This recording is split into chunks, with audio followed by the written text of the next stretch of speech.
So while everybody's moving, I want to say hello and welcome to Popversus.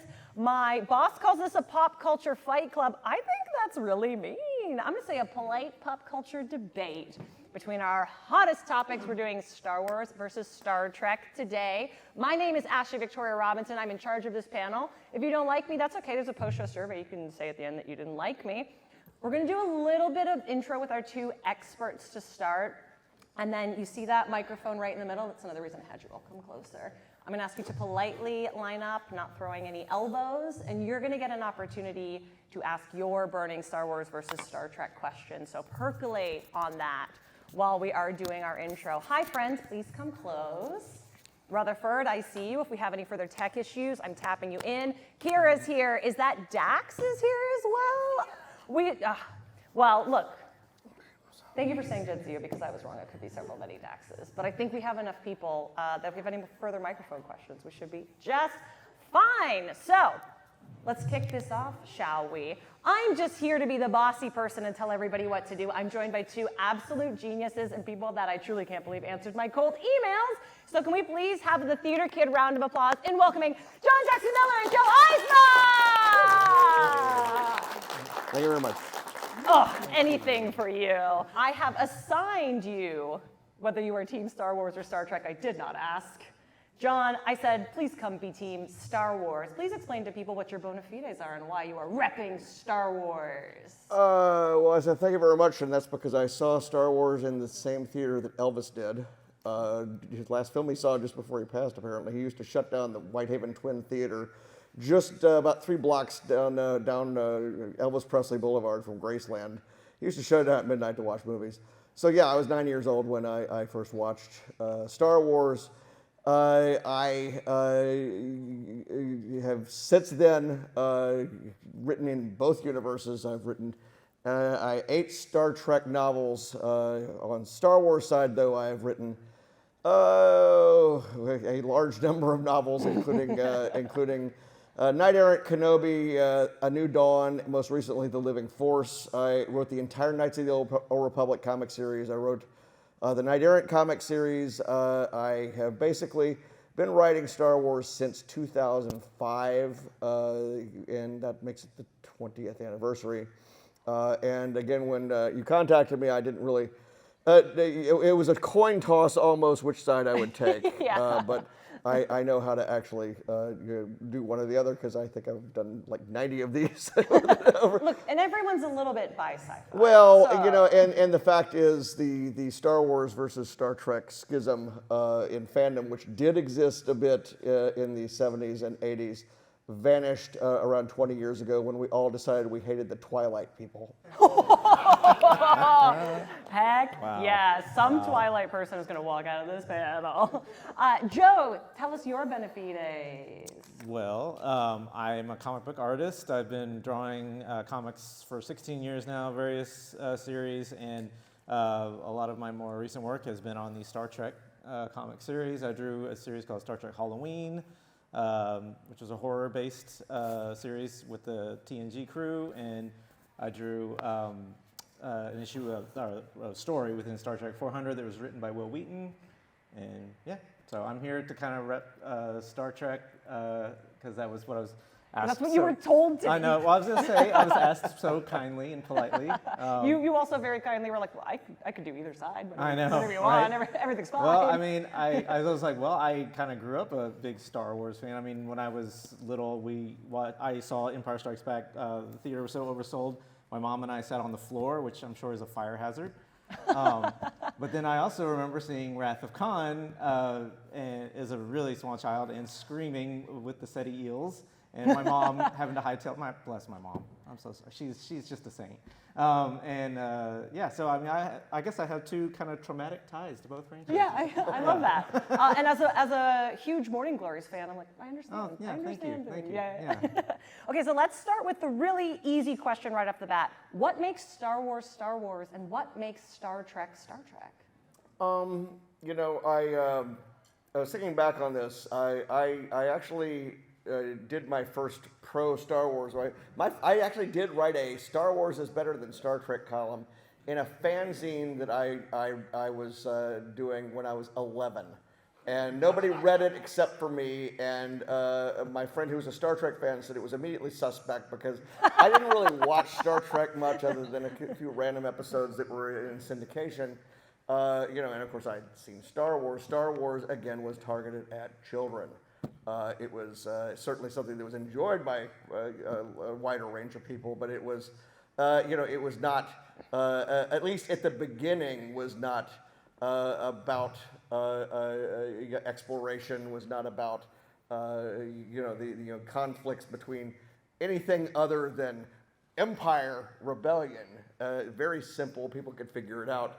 And of course we had the merchandise everywhere because George Lucas had learned from Charles Schultz the lesson that you need to own the merchandising rights. And so while there had been Star Trek stuff to play with, and I remember having in grade school, there was a Star Trek puzzle based on the animated series, there really wasn't much out there except for a bunch of random things. There was a Star Trek helmet with a siren on top. Not the yes from the front row. Yeah, and also, Star Wars was heavily supported by tie-in material. It took a long time for the Star Trek tie-in material to actually get going, because of the flaws that were in the initial Star Trek, comics, and the very first Star Trek novel was a young adult novel that was an offensive thing that they ended up pulling back to create redo. And at that time, Roddenberry said, we're no longer going to let scripts out until episodes have already aired. So it took years for us to get to that period where you had Star Trek novels coming out every month. There were just a few of them at that time. So again, Star Wars at the time I was in my golden age, the golden age is 12. I had Marvel comics being pumped at me. I had various other things. And, I think that Star Wars was very much about the characters to me in a way that I had not yet engaged with Star Trek. I didn't really get into Star Trek heavily until Star Trek started learning certain lessons from Star Wars in the movie era. Wrath of Khan, they brought in Industrial Light and Magic to make it look good, and have some conflict in there. But my movie where it really took off for me was the most Star Wars-like of those movies, and that was Search for Spock. Because Search for Spock was like, okay, we don't need this Federation anymore. We're going to save our family member. And that's when it began to echo for me and resonate for me. And then I got more into Star Wars, or rather Star Trek, once Next Gen came along. Yeah. I know the naming convention is going to be bad. We're all going to get flip-flopped. Wars and Trek. Wars and Trek. Joe, what makes Star Trek Star Trek? I mean, I think it's really there's a big thing about optimism and exploration, obviously. But you got to respect Gene Roddenberry's kind of utopian ideals that he kind of instilled into Star Trek. And I think that while Star Wars, I think they said is like space fantasy, and Star Trek is like, space opera, really. Yeah, and like Star Trek is really more science fiction.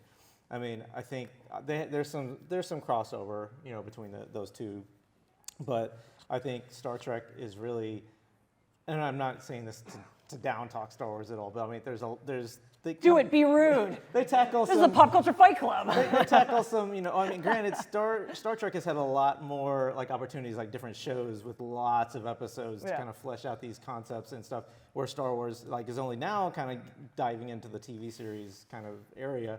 But Star Trek has had more of an opportunity to really kind of flesh out like really deep philosophical ideas. And Star Wars, it's more action based, which I love too. And I love the spectacle of it, and I love the different aspects that they're getting into as the decades go on, of like getting into like different areas of that galaxy far, far away. And I think they're kind of beginning to expand on the way Star Trek has had decades of kind of advancement on. I think you've also both nailed that we, as human beings who live in this world, are trying to get to the Star Trek future. If we get to the Star Wars future, which frankly seems increasingly likely, it seems a little bleaker if that's the case, even though the laser swords are really cool. But I suppose that's a long time ago. So maybe if we came from that, we just haven't learned the right lessons. Wait, are we talking about Battlestar Galactica here? No. I wrote that book too. That's what we'll be fighting about next year. It'll be Battlestar Galactica versus Firefly, or something like that. What was that? Ooh, or Farscape. Ooh, or we do Deep Space Nine versus Babylon 5. I have a thought, but I don't want to derail you. Go for it. Derail. Yeah, Star Trek came from the 60s and was based on Gene Roddenberry's hopes for the future. Star Wars came from the 70s, landing after Watergate and Vietnam and everything else. And Star Wars actually, I mark and I'm not the first person to say this, Star Wars, a lot of people say, is when the 80s officially began in 1977. I actually mark it a little bit earlier. All of the science fiction, yes, we had Star Trek going, optimistic things happening, but let's look at all the science fiction that came out in the first part of the 1970s. We had silent running. All the forests on Earth are gone. We had Soylent Green. You're eating people. We had all of these really downbeat, depressing things. What is the biggest science fiction movie before Star Wars? It's Logan's Run, where you all die at 30, unless you read the book, in which case you die at 21. They just couldn't cast enough kids to actually be in a regular version of it. And here we have Star Wars, which I think it's not just, I think really the movie where things turn is Rocky. And even though I don't want to spoil it, but even though it's not exactly the good guy winning at the end, it does kick off this sort of, all right, we're back. The good guys are going to start winning, and it is that simple. And we're not going to get into worrying about things like what happens when the Death Star crashes on the Ewok planet or anything like that. We're just going to have fun blowing things up. Yeah. I mean, if there's things we're not worried about, are we going to gloss over the how does currency work in Star Trek question? Well, I've got a whole thing on that. I'll keep it quiet. Where does Latinum come from?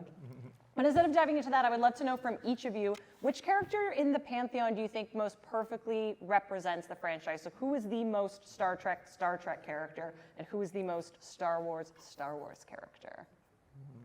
And that's a big question. Like, I know. I'm going. No, you go ahead. I mean, you're talking about like who encapsulates like the core concepts of it, or like just who's, maybe it's like, whatever you want to answer. Okay. But yeah, maybe who encapsulates the core concepts? Yeah. Boimler from. Yes. No, I'm serious actually, because he's like such a fanboy. But he's no, I genuinely am obsessed with this answer. Yeah, and he's so endearing, but like he's kind of like. I love characters like that who are actually fans of what they're doing, you know, and that show I know has a lot of like, I guess, you know, insider nostalgia bait jokes or whatever for people who are so familiar with the franchise, but, and everybody kind of sees himself as Boimler maybe, I don't know, but I love like his exuberance, which is, again, kind of ties into that whole optimism and hopes for the better future that Roddenberry, I'm sure Roddenberry would be like, what the hell is this character? With all due respect to Eugene Roddenberry, I think he would feel that about everything that came after TNG, everything that he didn't work on. He'd be like, what? What is this? What are we doing? Star Wars traffics in archetypes, and you know the thing with Luke Skywalker, the whole idea is a nobody who is the most important person in the universe. He just doesn't know it yet. You know, the story is Luke's journey as much as it is, you know, Anakin's downfall. But the story is Luke's journey, but he's just represents one major arc there. You know, I align myself more with Lando. And I love this answer. With Lando and Han to a degree, but those represent characters who live in this galaxy, who live in this universe, who have to actually, you know, bargain with the authorities, who have to actually negotiate their way through. this deal is getting worse all the time. And that really is because the novels I write, whether for Star Wars or anywhere else, or my new novel, Batman Resurrection, on sale now downstairs, are about what it's like to live in a world where Batman exists. What is it like to live in a world where the Federation is a thing and warp drive is around? What is it like to live in a world where the Force exists or the Empire exists or whatever? And the story is about Luke, but you have characters like Lando and Han and Leia who are of the story. These are people who are navigating around and they allow us to take that world seriously. I love that I said who are the most Star Wars and Star Trek characters, and we got Boimler and Lando with incredibly compelling art. Like this is why I emailed you guys. I was truly expecting well, it's got to be Captain Kirk or maybe Spock. Weirdly, Lando and Han are the two characters I've never written. Ooh. I've written everybody else. Okay, so we're starting like a Twitter, Threads, Blue Sky, whatever app we're going to campaign. Well, so I just made my own in my comics. So. Yeah, exactly. Okay, friends, I know a lot of you have come here because you know that you can ask questions. So this is the moment where I'm going to politely encourage you to line up behind the microphone. Throw your elbows out, but only a little bit. I want to encourage you to come and ask your Star Wars versus Star Trek questions, or if you just have any questions for John and Joe, because they're really nice guys. And I can see that we're all too polite in Seattle to do so. So while we're working up our courage, I'll also ask, what have you learned working on Star Wars and Star Trek?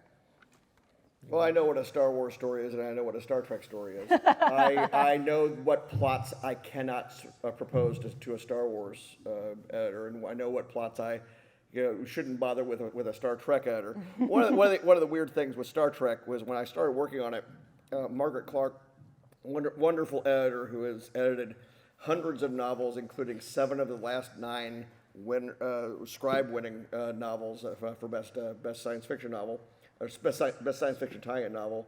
I had written one of my usual Star Warsy kind of things, and dialogue for characters. It's just Starfleet officers do not insult one another.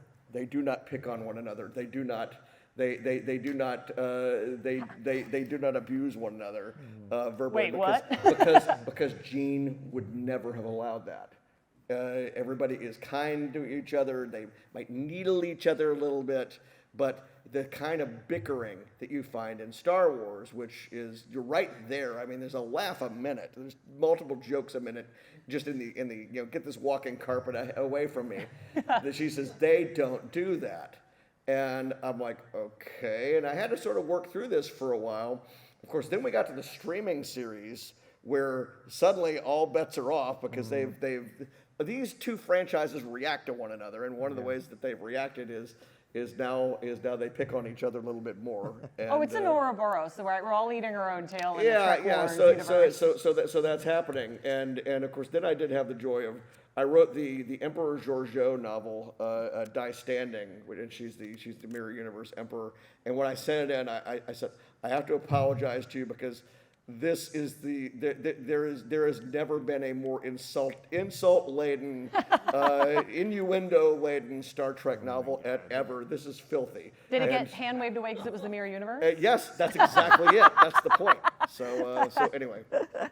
Joe, what did you learn working on Star Trek? Well, I mean, I only have the perspective of myself as an artist. Not only, you have the perspective of an artist, which is unique. Well, yeah, but in the projects that I've worked on, rightfully so, the Paramount, the IP holders are very cognizant that for the artists to get the likeness of each character. So I've had so many tabs of every actor of every scene that I'm in just to get their likeness. But it's beyond that.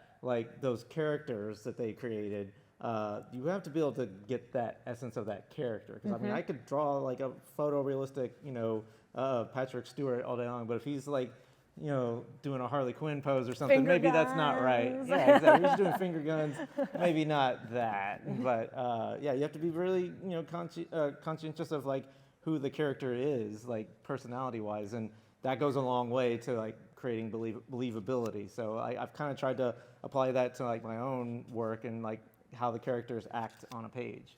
Who is the most difficult likeness to nail? Worf, no.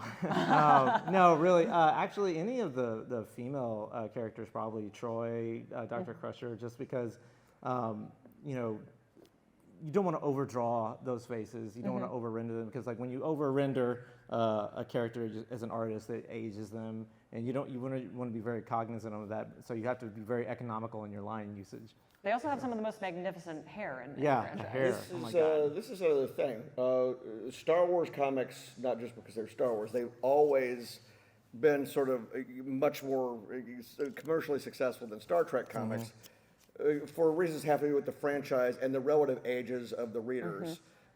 Because Star Trek, when I got into this 20 years ago, the average Star Trek fan was 20 years older than the average Star Wars fan. That's changed now since we've got things like, you know, the cartoon. But one of the problems with Star Trek comics is everybody's dressed the same.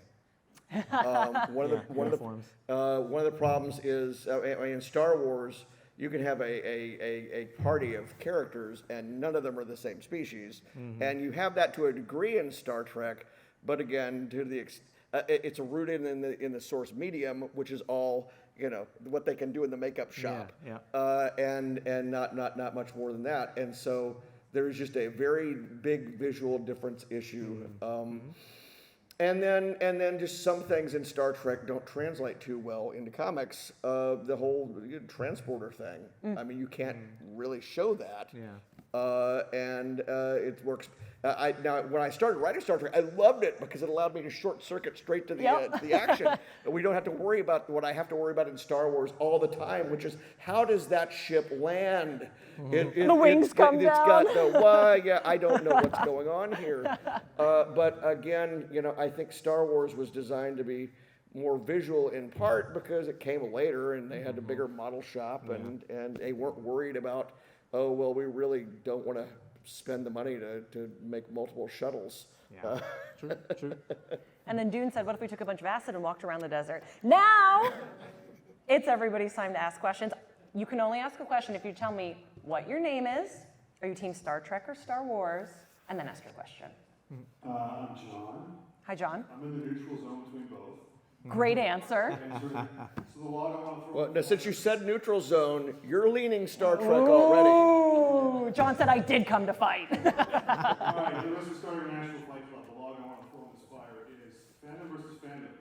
Because Trekkies were the first to organize, they're the first sci-fi cons, they had a letter writing campaign, they named the first test and space shuttle Enterprise.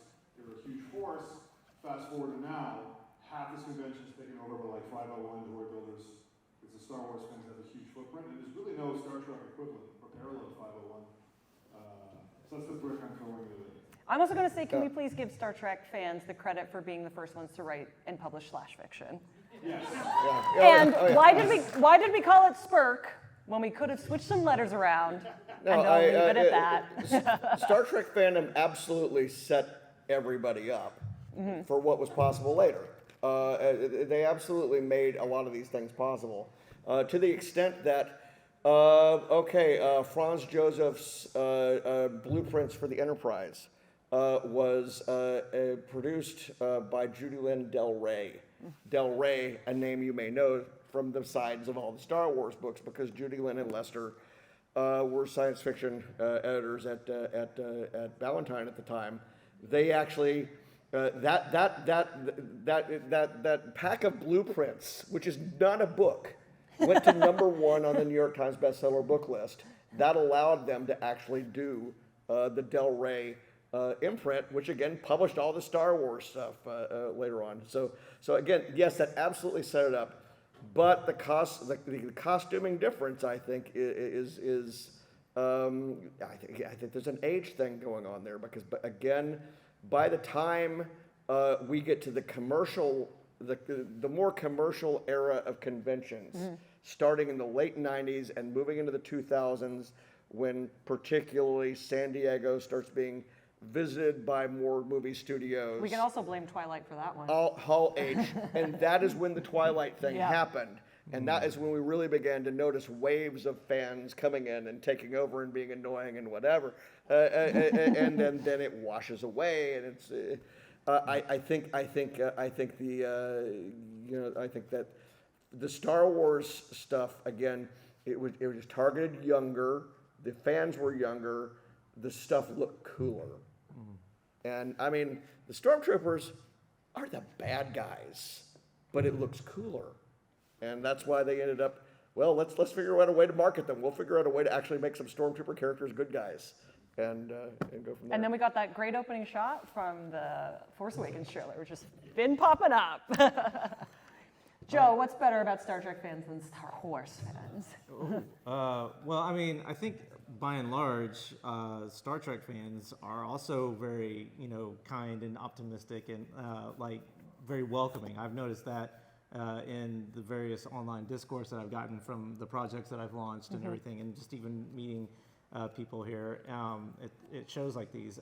It's not to say that Star Trek fans or Star Wars fans are closed off. No, that's what you're saying. Yeah, it's exactly what I'm saying. But I don't know. I think also you're right. It has a lot to do with the fact that they were kind of the first fandom to really organize and get going. I mean, that was sort of like everybody's stereotypical vision of a sci-fi convention was you think of Star Trek cosplayers, somebody dressed up as Spock or as a Klingon. And then I think of like that Bill Shatner SNL episode where they kind of sent everything Get up. a life. Yeah, the Get a Life. It's like that was the stereotype for the longest time, but now it's like nerdy everything, and it's great. I love that embrace of everything, and it's not so, I hate to say demonized, but it's kind of. Oh no! Everyone who loved Trek in high school and was demonized. I think that's a correct word. Yeah. So I think. Yeah, the Star Trek fans were always, very welcoming, and now with the way fandom just in general is now these shows, people are very passionate about their fandoms or whatever. I think it's great, and I think it's nice to see kind of everybody getting along for the most part. I truly would love to see a fist fight on the floor. Please don't start a fist fight. I would love to see it. You'd never come back. Yeah. Hi, my friend. What is your name? Are you Team Trek or Wars? And what is your question? Hello. Oh, that was very loud. My name is Cash, and I'm cosplaying as my OC Vasco Sombra, the new demigod of death and chaos. Lovely. Thank you. And I love Star Trek, but I love Star Wars more, so I'm biased. But this is actually some food for thought question. There was a conversation I had with my dad not too long ago. Between the Borg and the Sith, who do you think is the worst threat? For me, it's the Borg. Oof. Yeah, I really wouldn't. That whole thing, it's like body horror too, in a way, and it's so inherently frightening to be rewired and become something that against your will like that, and become part of this machine thing. So I think that it hits that really fundamental fear that we have about being not having control of ourselves, and losing that our free will. And the Sith, the Sith are bad guys. They're kind of cool because that's the thing about Star Wars. They have the red lightsabers. I'm sorry, those are the best lightsabers. So I mean, they do some murdering of children. I mean, that's bad. Yeah, right. But that's the headline. Joe Eisma comes out against child murder. But I mean, other than that, they get the coolest costume designs, the coolest lightsaber designs, and I don't know. One of the issues in Star Wars is the question of how the Sith could possibly take anybody over or run anything when their entire philosophy is about the elevation of the one and the degradation of everyone else.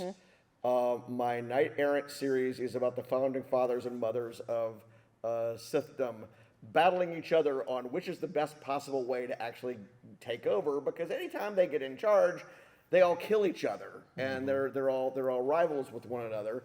So my Knight Errant series does that. I did another book called Lost Tribe of the Sith, where they decided, basically, because a bunch of Sith got crash landed on a planet with no technology, they were stuck there. The only way they could survive as a society was to basically become Borg-like in a sense, by embracing law. think of your Dungeons and Dragons matrix, lawful evil, chaotic evil. There are a lot of chaotic evil Sith.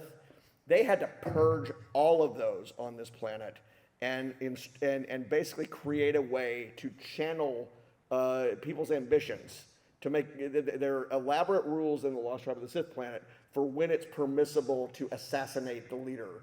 And all of this, it's a bit of a Dune element to it or whatever. But again, the whole thing is to prevent the thing from eating itself and destroying itself. And the way that they finally did it in Star Wars that it works is you institute the rule of two, so there's just two. Still, you don't have enough people. How do you do this? Well, the Emperor does it right the first time, for the first time, which is you take over an existing government. You make other people work for you without knowing they're working for you. Well, the Borg are lawful, pure lawful. That's all they do. They're not evil or good. They just want to do the thing they want to do, and they have rules for what they do. The scarier menace in Star Trek is the Dominion. Because the Dominion is able to basically do that Sithy thing of, yeah, we're running you and you don't even know it. Mm-hmm. I will say you just got a lot scarier in the last 2 minutes than you've been before. I feel like the inevitable John Jackson Miller takeover is coming, and I welcome it. There you go. Hello. Hello, friend. What is your name? Are you Team Star Trek or Star Wars, and what is your question? My name is Ollie. I'm on Team Star Wars, and my question is, what team are you guys on? Ooh. I'm team both. I mean, I guess for the purpose of the panel, I'm team Star Trek because that's my role here. But What I asked you to do. but also, I mean, I like I said, I really agree with a lot of the tenets of Star Trek, and especially like a lot of the newer moves that they've made with the franchise. I mean, for Anson Mount is like my hair idol. Pike's Peak is iconic. Yeah. So they've been making some big strides lately. So I like that. Team Batman. No, honestly, I never saw I saw Star Wars 3 times in the theater. I think I saw Trek 4 3 times. Yeah. I saw Batman 12 times in the theater, and that was because I was a comics fan, and it redeemed comics in the popular culture. And so that was a big and important deal to me. So it fed into me being a fan for other things. But I will say that Star Wars is what kept me collecting and turned me into a lifelong collector, because the Marvel series, with Archie Goodwin as the writer. Later, he would actually his assistant editor would be Margaret Clark, who would be my editor on Star Trek novels. But again, in that phase there, it kept me into comics. Star Wars did, but then Star Wars goes away. Star Wars abandoned us. Star Wars abandoned us because George was done after 1983, and so there's several years there where the only thing you got was the role-playing game, and a few 3D comics that came out from Blackthorn and were not particularly great. We don't love 3D and lenticular comics? What are They you just talking weren't. about? One of the problems that we were having with some of the Star Wars comics at the time is they ended up telling the story of how Han Solo how did Han Solo lose the reward that he got at the end of Star Wars? Why didn't he pay Jabba the Hutt off? That story was told 3 different ways, 3 different times, so definitely next gen, being able to experience that, as my Star Trek series, and not even really the first 2 years, but my son is starting to watch Trek now, and as soon as we set foot on Kronos for Sins of the Father, and we get into the Klingons as an actual alien race, more than just the 3 people that we saw in the original series. That was when it was cooking for me, and so that's how I ended up writing a Klingon trilogy later on. Hiya, what is your name? What team are you on, and what is your question? Ollie wanted to also know what team the moderator. Oh, thank you for asking. I am more Team Trek than Wars, but like I said, we're all by sci-fi here. And it's mostly because I really, really love Julian Bashir. And I would do anything for that man, truly anything. If you haven't watched Deep Space Nine, you have homework now, Ollie. You have to get through Garak first. Garrick can come too, okay? I'm not picky. I live in LA. But for real, what's your question? Josh, and I've been Team Star Wars since the VHS releases in the early 90s. Yes. My question is, so we have one universe that is more optimistic, maybe, and one universe that is more lived in, maybe realistic. And my question is, which one do you think has more to say about how we should live in the year 2025? Which universe has better lessons to teach us? Well, have you heard of The Expanse? Because that's the future we're actually hurdling, don't worry. I think Trek in part because every life lesson about Earth, everything using history from Earth in Star Wars, we have to layer it over by saying, oh well, as Frognoid 7 said, from Alderaan decades ago, and then we use the quote from the real life. My Star Trek novels, I'm talking about the Roman Empire. I'm talking about Shakespeare. I'm talking about everything all day long because I can. Yeah, I mean, I think of where we are today, I mean, we should strive for the Trek optimism, obviously. I think that's a very great ideal, but subtextually, I think we ought to look to Star Wars and the rebellion versus the Empire and kind of think about those ideals. Well said, well said. Yeah. Thank you so much for your question. Hello, what is your name? Are you Team Trek or Whores? And what is your question? My name's Chris, definitely Team Star Wars. Yeah, he's got his jacket and everything. Had a fight instigating separate question to each of our panelists. Joe, Okay. in the captain's chair of their respective ships, who wins a fight heads up as number one captain? John, who's the hero of legend in Star Wars? Who's the child of prophecy? I'm sorry, say again? In Star Wars, who's the child of prophecy? The child of prophecy? They always say it's Anakin in like episodes 1 through 3. They're kind of promised Luke in episodes 4 through 6, and then Rebels came out, and there's a lot of questions about Ezra having some superpowers from the Force. So. I leave those questions to Lucasfilm. That is such a good answer. Because anything I say will get me in trouble. Joe, which captain wins in a fist fight? Are we talking about a fist fight or just like who's like the best No, it's a fist fight. of their respective ship? I gotta go Picard, I guess, just because like he's like so calculating and he's so nonplussed. He doesn't get emotional. I mean, not that that's a bad thing, but I mean, we didn't have any Shatner freakout moments from Jean-Luc Picard, even at his worst moments, like the five lights. I mean, I don't think Shatner could have done that one as effectively as Patrick Stewart did. But yeah, I mean, they're all so great, but I think hands down, like to me, he kind of best represents like the most ideal Starfleet captain. We all know in a fist fight, Archer takes everybody. Hi, Kimberly! That's my friend! What team are you and what is your question? Both. I grew up with both at the same time. So my question is, who would win in a fight, Ahsoka or Worf? Man. They're both some warriors, so. That's a mean question. See, the force is a force multiplier, and that's a problem. I'm gonna co-sign that because feminism is pushing men down the stairs. So I want to soak it. Yeah, we got magic over in Star Wars, so that's a problem. Yeah. But no, Worf. Again, I wrote the whole Prey trilogy, basically. Worf all the time. And Worf makes her feel it. Like she earns the victory over him. Thank you for your horrible question. Yeah. Hello, Nerese. What is your name? Which team are you? And what is your question? Oh gosh, I think we know. I'm Eileen, 100% Team Star Wars. And my question is, mainly for the moderator, but you guys too, which series, Star Trek or Star Wars, is better female characters? I mean, it's Deep Space Nine. It's for sure Deep Space Nine, and it's definitely Kira. And also, here's like food for thought.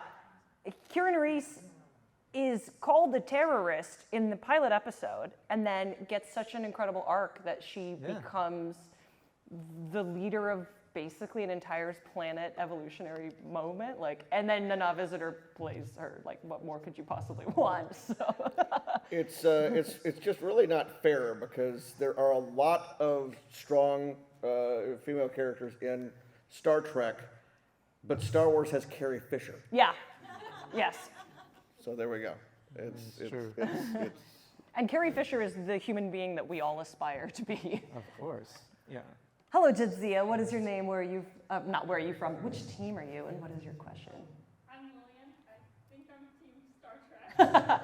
Pretty sure. you must trill your words. I have another mean question. The Clone Troopers or the Jem'Hadar? Oh man. That is another mean. Clone troopers can't hit anything. None of the troopers could hit anything. What are we talking about? Oh yeah. Yeah, that's like their whole deal. That's their whole deal. No, The first ever Jem'Hadar, by the way, was played by Cress Williams, who then grew up to be Black Lightning.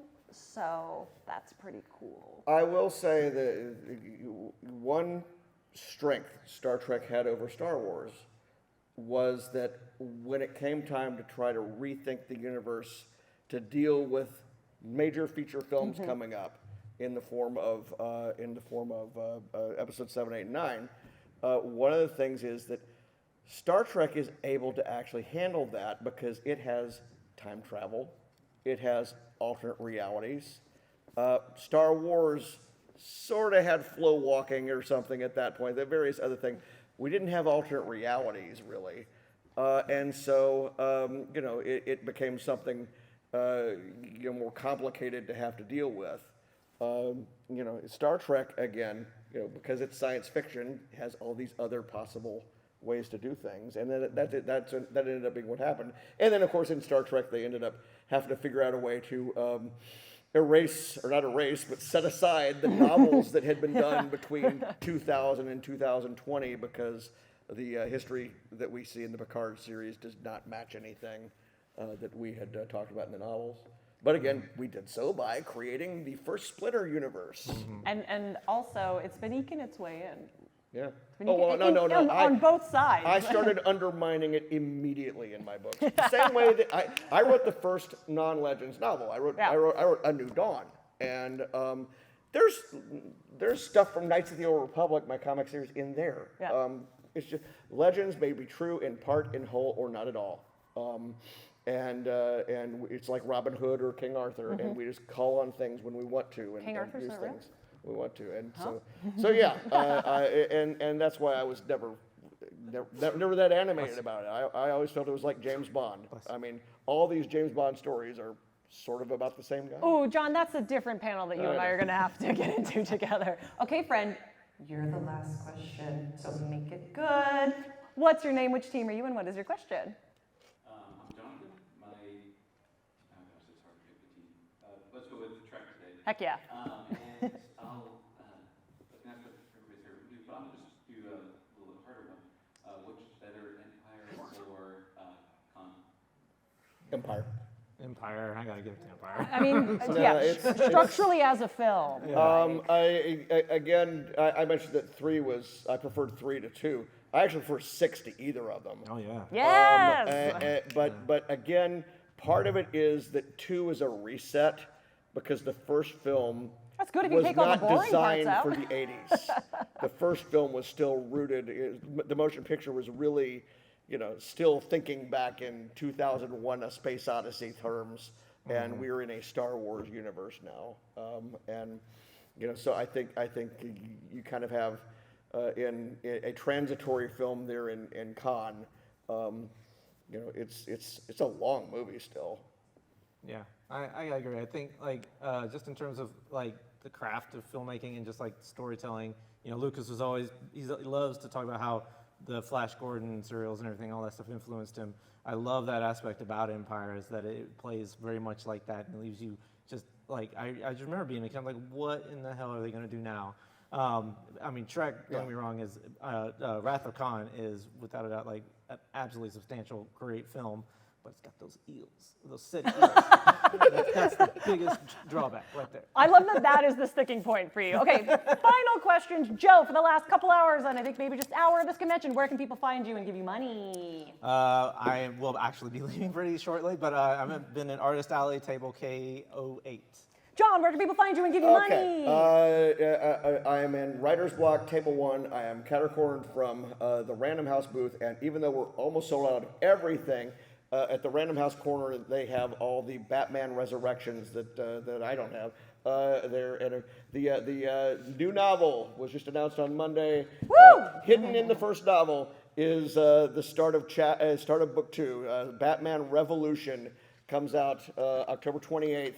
In hardcover, audiobook, and ebook, and we have free posters of that at my table for the next hour, table 1 in the Writer's Block. You can find me nowhere because I'm going to go backstage and not talk to another human person for the rest of the show. But if you want to hear more from me about Star Trek, I did write and star in a 31-episode Star Trek parody web series called The Red Shirt Diaries, which you can find on the internet. Thank you so much for joining us for our Popversus debate. Thank you, Ashley. Anytime, Joe.